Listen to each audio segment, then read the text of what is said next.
Selamat datang di channel Pacemaker Indonesia, channel tempat kalian belajar kedokteran dengan fun dan kekinian. Ayo dukung channel kami dengan subscribe dan klik lonceng di sampingnya. Tonton sampai habis, jangan sampai ketinggalan. Bismillahirrahmanirrahim. Assalamualaikum warahmatullahi wabarakatuh. Alhamdulillahirrabbilalamin.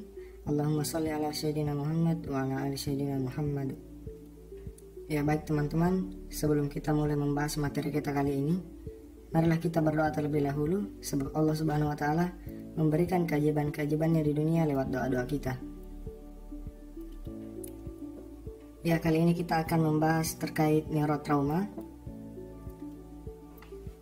Pada pembahasan kita kali ini, kita akan membahas dua topik dari neurotrauma, yaitu traumatic brain injury dan spinal cord injury.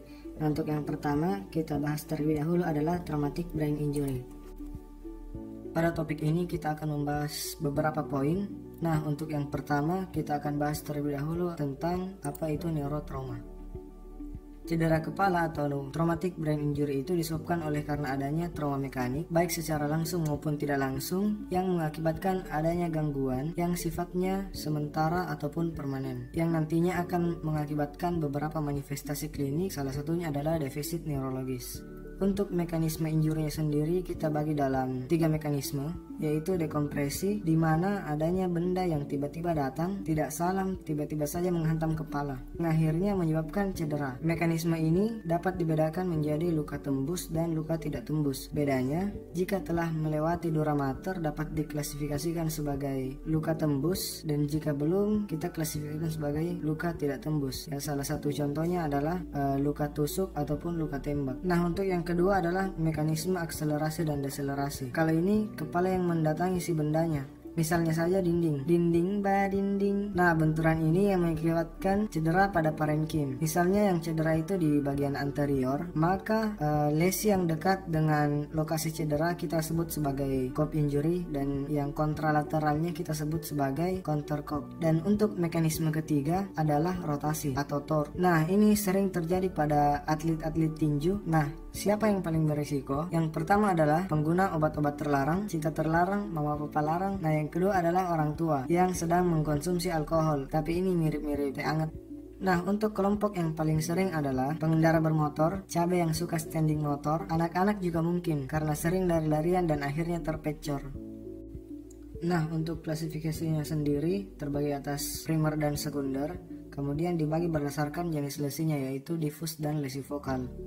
Pada cedera primer ini bisa terjadi axonal diffuse injury maupun diffuse vascular injury. Untuk lesi vokal bisa terjadi kontusia vokal, intracerebral hemorrhage, subarachnoid hemorrhage, epidural hematom, dan subdural hematom. Untuk secondary injury ini merupakan kelanjutan dari primary injury atau injury primernya yang didasari oleh berbagai mekanisme biomolekuler dan biokimia, dan akhirnya menyebabkan seperti iskemi, edema, inflamasi, dan lain-lain.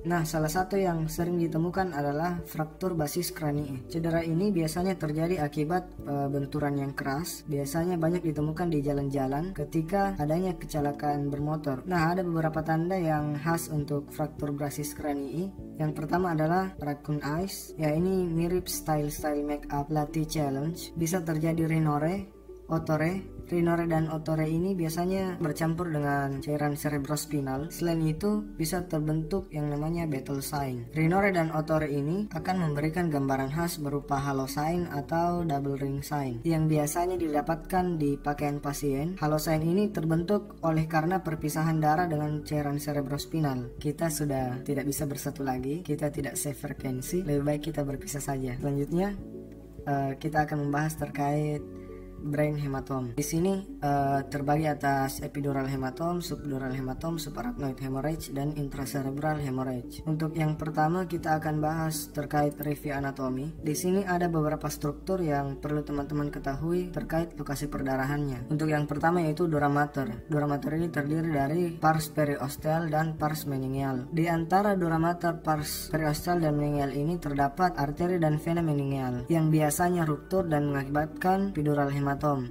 Lokasi untuk epidural hematom itu terletak di dural scar interface, yaitu sebuah lokasi di antara dura mater dan skull. Selanjutnya di bawah arachnoid terdapat subarachnoid space yang merupakan tempat perdarahan dari subarachnoid hemorrhage. Ya, ini tadi dura skull interface.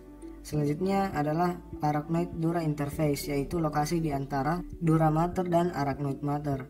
Nah, di sini lokasi terjadinya subdural hematom. Kalau dura mater interface tadi merupakan lokasi dari epidural hematom yang disuplai nantinya oleh arteri meningalis media, jika subdural hematom ini disuplai oleh bridging vein. Nah, selanjutnya kita ke epidural hematom. Pada epidural hematom ini kita bisa lihat dari tampakan radiologinya, bisa didapatkan adanya fraktur scalp hematom yang bagian ini, didapatkan bentuk perdarahan yang biconvex, yang hyperdense.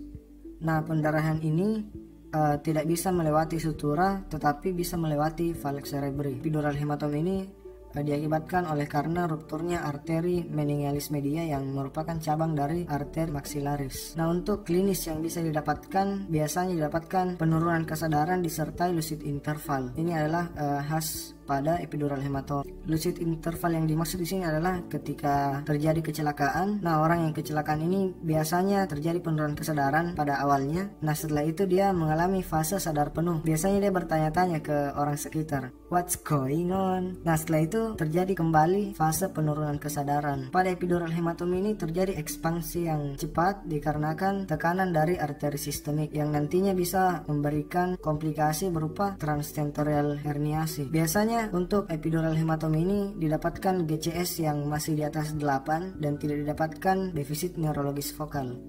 Selanjutnya untuk subdural hematom, pada tampakan CT scan kita bisa dapatkan gambaran khas berupa crescent shape hemorrhage. Perdarahan ini tentunya dibentuk oleh rupturnya bridging vein. Pada subdural hematom bisa didapatkan midline shift. Khususnya untuk subdural hematom berbeda dengan epidural hematom. Jika subdural hematom dia bisa melewati sutura sedangkan tidak bisa melewati falx cerebri. Untuk jenis perdarahannya sendiri bermacam-macam, terdiri dari akut, subakut, dan kronik. Jika akut yaitu perdarahan yang dengan gambaran kurang dari 3 hari, subakut 3 hari sampai 3 pekan, sedangkan akut yaitu lebih dari 3 pekan.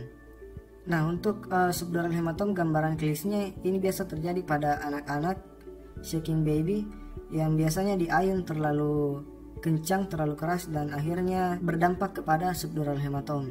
Selanjutnya untuk manifestasi kliniknya, karena yang ruptur adalah vena maka tekanannya sedikit lebih kurang daripada arteri sehingga hematom yang terbentuk itu bertahap. Sering ditemukan pada orang tua, trauma tumpul, dan terjadinya brain atrophy. Mortalitas dan morbiditas dari subdural hematom ini tinggi. Selanjutnya ini adalah tabel perbedaan antara subdural hematom dan epidural hematom. Untuk tipe vaskularnya, epidural hematom diakibatkan karena ruptur arteri sedangkan subdural ruptur vena.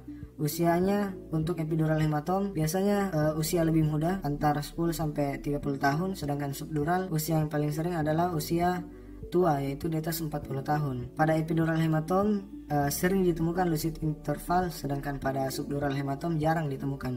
Nah, untuk di epidural hematom sedangkan yang lebih kronis adalah subdural hematom. Pada tampakan CT scan-nya pada epidural hematom didapatkan biconvex, pada subdural dapatkan bulan sabit, sedangkan pada sisi perdarahannya untuk epidural hematom biasanya sesisi atau ipsilateral dengan lokasi fraktur, sedangkan subdural hematom dia biasanya kontralateral dengan sisi frakturnya. Selanjutnya untuk subarachnoid hemorrhage. Pada subarachnoid hemorrhage ini biasanya paling sering diakibatkan oleh karena ruptur aneurisma. Nah, gambaran CT scan-nya, jenis perdarahannya di sini dia melewati sulcus dan bisa didapatkan pada daerah intraventricular. Nah, gambaran klinis yang paling sering ditemukan pada subarachnoid hemorrhage, pasien mengeluh katanya inilah sakit kepala yang paling berat yang pernah dia rasa. Bisa kita temukan pada intraventricular hemorrhage dikarenakan terjadinya leakage yang melewati foramen Luska dan Magendie, dan pada 2 hari sampai 2 pekan setelah perdarahan biasanya ditreat dengan nimodipine yang merupakan golongan calcium channel blocker yang diharapkan memberikan efek relaksasi vaskuler, sedangkan komplikasinya bisa terjadi cerebral herniation. Subarachnoid hemorrhage ini etiologinya ada trauma dan non-trauma. Dan jika etiologinya adalah trauma, kontraindikasi dilakukan lumbal fungsi karena komplikasi yang tidak diharapkan terjadi adalah cerebral herniasi. Nah, selanjutnya untuk intracerebral hemorrhage. Intracerebral hemorrhage ini pada tampakan CT scan-nya biasa ditemukan perdarahan intraparenkim dan biasanya juga didapatkan pada area cerebral. Nah, pada intracerebral ini bisa juga terbentuk yang namanya cerebral contusion dan diffuse axonal injury yang merupakan bentuk titik-titik perdarahan. Manifestasi klinik yang paling sering didapatkan pada intracerebral hemorrhage yaitu disebabkan oleh karena rupturnya vaskuler, paling sering adalah pada hipertensi sistemik. Intracerebral hemorrhage ini juga biasa ditemukan pada amyloid angiopati, vaskulitis, dan neoplasma. Lokasi yang paling sering terjadinya perdarahan yang kita dapatkan biasanya pada ganglia basalis dan kapsula interna. Dan mortalitas pada intracerebral hemorrhage ini juga tinggi. Untuk pembahasan intracerebral hemorrhage dan subarachnoid hemorrhage akan lebih banyak dibahas pada pembahasan neurovaskuler. Selanjutnya, untuk treatment dari traumatic brain injury itu sendiri kita bagi dalam beberapa poin, yaitu yang pertama primary survey. Nah, yang pertama yang kita lakukan adalah pemeriksaan atau pengecekan airway breathing circulation yang biasa kita singkat sebagai ABCD. Nah, setelah kita melakukan penilaian ABCD, biasanya kita langsung menilai severity-nya dengan pemeriksaan GCS. Nah, untuk anak-anak di bawah usia 2 tahun kita bisa lakukan untuk mengganti pemeriksaan GCS kita bisa lakukan AFPU. Nah, untuk klasifikasinya sendiri setelah dilakukan pemeriksaan GCS, untuk GCS 3-15 kita klasifikasikan sebagai mild dengan kehilangan kesadaran yang kurang dari 30 menit dengan durasi amnesia kurang dari 1 hari. Untuk GCS 9-12 kita klasifikasikan sebagai moderate dengan waktu kehilangan kesadaran itu antara 30 menit sampai 24 jam serta durasi amnesianya antara 1-7 hari. Untuk yang severe didapatkan GCS yang kurang atau sama dengan 8, penurunan kesadaran yang di atas 24 jam serta amnesianya lebih dari 7 hari. Nah, jika kita dapatkan GCS yang kurang atau sama dengan 8, itu harus dilakukan intubasi. Nah, jika assess dari severity-nya kita dapatkan mild, kita bisa langsung lakukan complete secondary survey dan dilakukan tata laksana berdasarkan algoritma sesuai usia. Nah, untuk moderate dan severe biasanya kita minta bantuan sehingga pasien bisa cepat dibawa ke akses fasilitas kesehatan. Nah, untuk moderate biasanya kita bawa ke spesialis saraf dan konsul bedah saraf. Selain itu dilakukan pemeriksaan neurologi. Yang wajib dilakukan adalah pemeriksaan nervus 3 atau pemeriksaan pupil.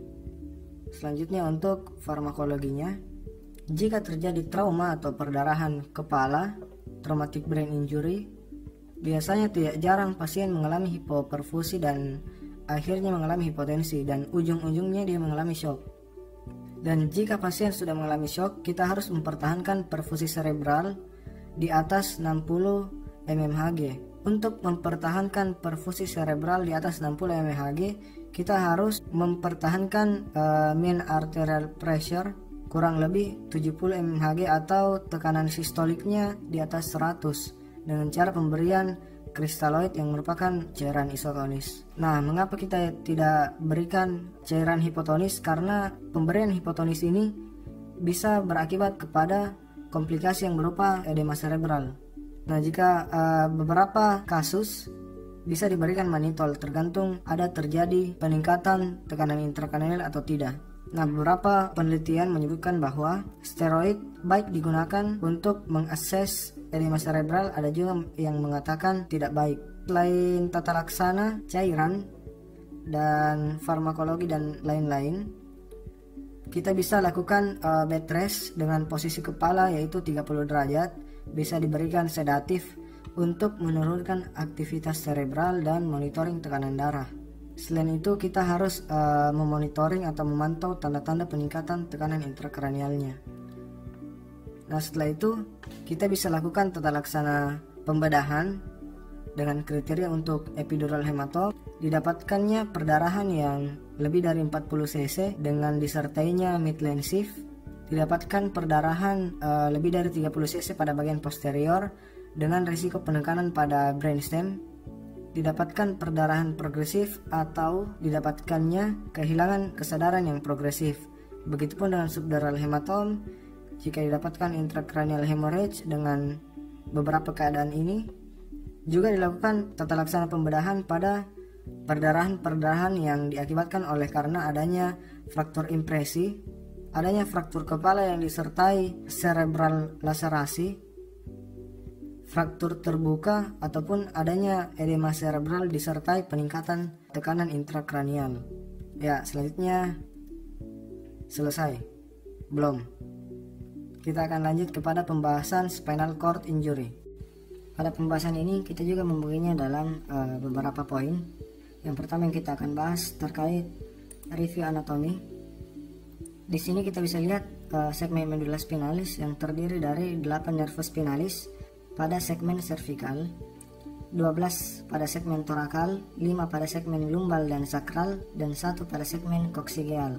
Vertebra ini terbagi atas 3 bagian, yaitu kolum anterior, medial, dan posterior. Medulla spinalis ini terletak di medial, di antara kolum medial dan kolum posterior. Di sini ada beberapa struktur yang penting dan berkontribusi terhadap gangguan pada medulla spinalis. Yang pertama adalah discus intervertebralis, di mana pada discus intervertebralis ini bisa terjadi herniasi yang akan menekan daripada segmen medulla spinalis. Corpus vertebra yang dapat terjadi listesis ataupun pergeseran, ligamentum longitudinalis posterior dan ligamentum flavum yang tak jarang mengalami ruptur. Sedangkan foramen intervertebralis ini merupakan tempat keluarnya nervus spinalis. Pada segmen cervical dan lumbal didapatkan enlargement di mana disinilah tempat terbentuknya plexus yang akan memperserafi ekstremitas, baik ekstremitas bawah maupun ekstremitas atas. Nah, ekstremitas atas ini diperserafi oleh plexus brachialis yang dimulai dari C5 sampai torakal 1. Sedangkan pada ekstremitas bawah akan diperserafi oleh plexus lumbosacralis yang dimulai pada L2 sampai S3. Namun S3 ini lebih ke arah genital dan daerah saddle atau daerah di sekitar anal. Ada yang dikenal sebagai lesi UMN dan lesi LMN. Penentuan lesi LMN atau UMN ini sederhananya jika lesi terletak di antara C1 sampai C4, maka ekstremitas atas akan didapatkan kelainan berupa lesi UMN dan pada ekstremitas bawah juga didapatkan lesi UMN dan seterusnya. Teman-teman bisa lihat pada tabel. Nah, sederhananya kita cukup mengingat plexusnya saja. Jika lesi berada di atas plexus, maka akan didapatkan gambaran UMN. Namun jika lesi sejajar atau berada setinggi plexus, maka akan didapatkan lesi LMN. Misalnya lesinya berada pada C6, maka pada plexus brachialis didapatkan lesi LMN, dan untuk plexus lumbosacralis karena C5 sampai T1 ini masih di atas plexus lumbosacralis akan didapatkan lesi UMN. Jika gangguannya berada pada setinggi level L2 sampai S5, maka tidak akan didapatkan gangguan pada ekstremitas atas maupun ekstremitas bawah. Namun akan didapatkan kelainan seperti sadal anestesi serta gangguan otonom seperti gangguan berkemih dan EE. Untuk membedakan lesi UMN dan LMN secara klinis, teman-teman bisa lihat pada tabel ini. Pada LMN didapatkan atrofi ataupun hipotrofi, sedangkan pada UMN tidak didapatkan. Peningkatan tonus didapatkan pada lesi UMN, sedangkan pada LMN didapatkan menurun. Pada lesi UMN didapatkan refleks fisiologis atau klonusnya meningkat, sedangkan pada lesi LMN bisa saja tidak didapatkan refleks fisiologis. Untuk refleks patologis, pada lesi UMN didapatkan positif dan pada lesi LMN didapatkan negatif. Untuk mengetahui level atau tingkat kerusakan pada medulla spinalis bisa didapatkan pada lesi dermatomnya. Namun paling tidak ada 4 yang harus dihafalkan. T4 pada setinggi papila, T6 setinggi processus hypoideus, T10 pada umbilikal, dan L1 pada inguinal. Sedangkan pada L2 ke bawah itu sudah merupakan bagian dari plexus lumbosacralis.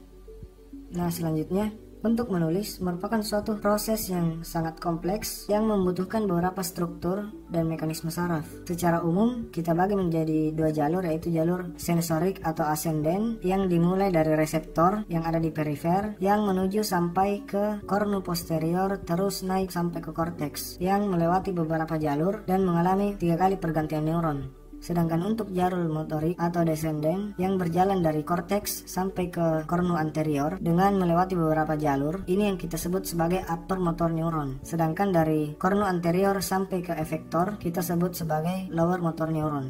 Untuk lebih jelasnya secara detail nanti akan dibahas pada neuroanatomi. Nah, pada jalur motorik kita membaginya menjadi dua, traktus piramidalis atau yang disadari dan traktus ekstrapiramidalis atau yang tidak disadari. Begitupun dengan traktus ascending atau jalur sensorik yang juga dibagi dua, yaitu yang disadari dan tidak disadari. Nah, di sini kita akan membahas lebih banyak terkait traktus piramidalis pada motorik dan yang disadari pada sensorik. Pada traktus piramidalis ini terdiri dari traktus corticobulbaris dan traktus corticospinalis, dan untuk sensorik terdiri atas traktus spinothalamicus anterior dan lateral, fasciculus gracilis dan cuneatus, serta lemniscus trigeminus. Nah, di sini pada medula spinalis kita bagi dua, ada yang motorik, ada yang sensorik. Untuk motorik sendiri terbagi dua, traktus corticospinal lateral dan traktus corticospinal ventral. Untuk traktus corticospinal lateral ini yang menuju ke ekstremitas, sedangkan untuk ventral ini yang menuju ke daerah trunkus. Untuk sensorik terdiri dari kolumna dorsalis yang memiliki fungsi sentuhan, getar, dan proprioceptif, dan untuk traktus spinothalamicus lateral yang berfungsi pada nyeri dan suhu, serta traktus spinothalamicus ventral atau anterior juga sebagai sentuhan. Yang pertama yang kita akan bahas adalah traktus corticospinalis lateral. Nah, pada traktus ini yang bisa kita lihat adalah mulai berjalan dari korteks terus ke bawah dan akan menyilang pada decustatio piramidalis dan terus sampai ke kornu anterior dan akan menuju ke efektor. Selain itu, selain tempat menyilangnya yang harus kita perhatikan di sini, pada jalur ekstremitas superior ini berada lebih medial daripada ekstremitas inferior. Selanjutnya, pada jalur sensorik yang pertama kita bahas terkait kolumna dorsalis. Pada traktus ini yang terdiri dari fasciculus cuneatus yang akan menuju ke ekstremitas superior dan fasciculus gracilis yang akan menuju ke ekstremitas inferior. Di sini kita bisa lihat jalur sensorik yang dimulai dari reseptor yang akan menuju ke kornu posterior dan akan terus naik, dan dia akan menyilang pada fibra arcuata interna dan terus naik sampai ke korteks. Nah, pada jalur ini jalur pada ekstremitas inferior berada lebih medial daripada jalur pada ekstremitas superior. Selanjutnya kita akan bahas terkait traktus spinothalamicus anterior dan lateral. Nah, pada jalur ini yang dimulai pada reseptor yang akan masuk ke kornu posterior. Nah, di sini dia langsung menyilang pada level medula spinalisnya yang akan melewati canalis centralis terus naik. Pun kalau misalnya dia langsung menyilang, dia akan naik 2-3 level dan langsung menyilang. Nah, di sini juga kita bisa lihat pada jalur dari ekstremitas superior lebih medial daripada jalur pada ekstremitas inferior. Nah, selanjutnya kita akan membahas klasifikasinya. Secara umum, trauma medula spinalis dibagi atas dua, yaitu complete spinal transection dan acute medullary compression. Nah, beberapa keadaan ini didasari oleh beberapa penyebab yang dapat menyebabkan kelainan pada medula spinalis. Nah, yang pertama bisa terjadi fraktur dan akhirnya dia menekan medula spinalis. Bisa terjadi herniasi. Ini untuk gambar yang bisa terjadi bahwa adanya tumor. Juga bisa terjadi ruptur vaskular dan hipoperfusi. Untuk complete spinal transection biasanya diakibatkan oleh karena adanya luka tusuk yang mengakibatkan seluruh dari bagian medula spinalis ini terpotong. Nah, apa yang akan terjadi? Bisa terjadi spinal shock yang akan menyebabkan kelainan pada motorik, sensorik, dan otonom. Pada motorik itu sendiri bisa terjadi paralisis spastik di bawah dari level injurinya. Untuk sensoriknya, seluruh sensasi yang bisa dirasakan dapat hilang serta untuk otonomnya bisa terjadi vasomotor failure dan spastic bladder. Ya oke, untuk acute medullary compression, di sini kita bagi 4, yaitu central cord syndrome, anterior cord syndrome, posterior cord syndrome, dan broadside cord syndrome. Pada central cord syndrome ini paling sering diakibatkan oleh karena hiperekstensi dari kepala yang masih sering ke cukur madura dan minta pijit plus-plus. Hati-hati cedera medula spinalis.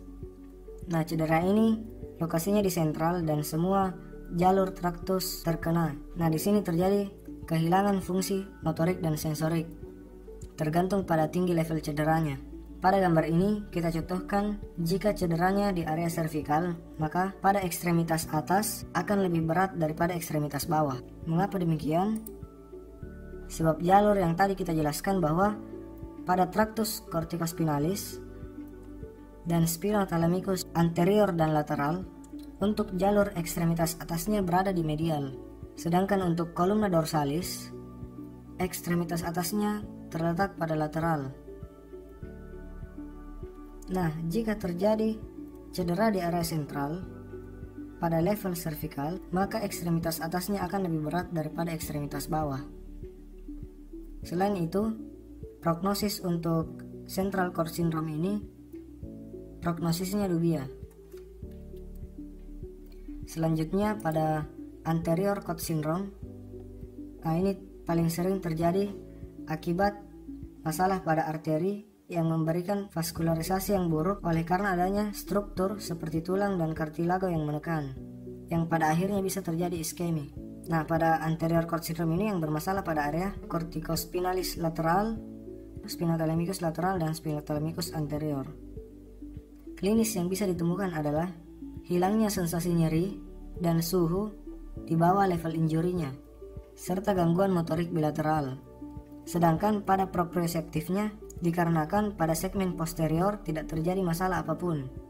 Untuk prognosis anterior cord syndrome ini yang paling buruk dari semua jenis trauma medula spinalis. Selanjutnya pada posterior cord syndrome, masalahnya berada pada area posterior, dan pada posterior cord syndrome ini sangat jarang ditemukan. Namun jika terjadi masalah, yang ditemukan adalah hilangnya fungsi proprioseptif, sedangkan fungsi motorik dan fungsi sensorik yang lain masih dalam keadaan normal. Prognosis pada posterior cord syndrome ini juga dubia.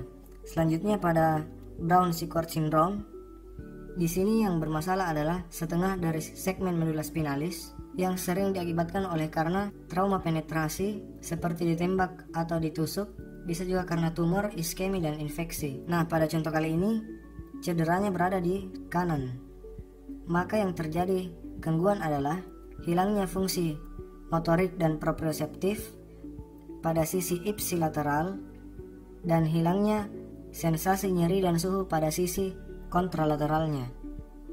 Kenapa demikian? Sebab pada traktus corticospinalis dan columna dorsalis ini dia menyilangnya di atas, di decustatio pyramidalis dan fibra arcuata interna. Dan jika terjadi masalah pada level segmen cervical, dia akan memberikan manifestasi klinik secara ipsilateral.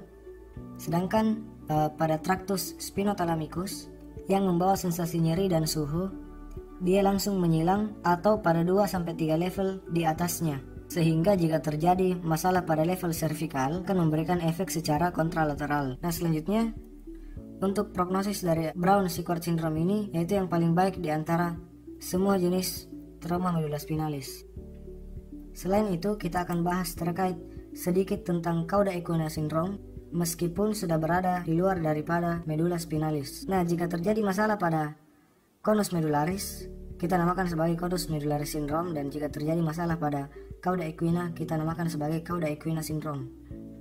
Fungsi dari cauda equina ini memberikan fungsi pada area genital, sphincter ani eksterna dan interna, otot-otot detrusor buli-buli, sebagian otot-otot tungkai, refleks patella dan Achilles, serta fungsi sensorik pada pelvis dan tungkai. Nah, jika terjadi masalah pada area ini, kita namakan sebagai cauda equina syndrome. yang memberikan manifestasi klinik sebagai penurunan tonus dari sphincter ani dan otot-otot vesika, penurunan fungsi seksual, saddle anesthesia, kelemahan otot, hilangnya refleks patella dan Achilles, serta sciatic pain. Nah, saddle area ini kalau kita naik motor, area yang tersentuh dengan saddle saat berkendara itulah yang dinamakan sebagai saddle area. Pada tabel ini kita bisa bedakan klinis dari conus medullaris syndrome dan cauda equina syndrome.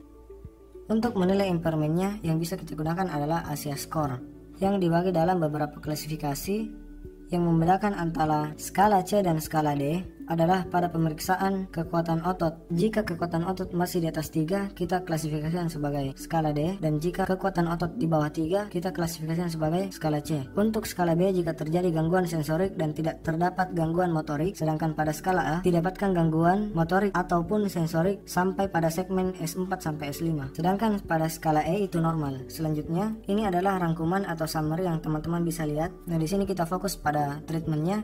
Untuk treatmentnya sendiri tergantung pada penyebabnya.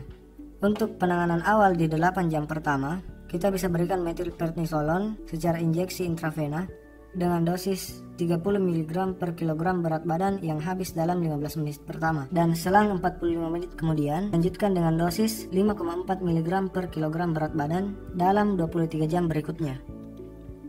Ya, selesai. Terima kasih teman-teman. Sekian dari video kami.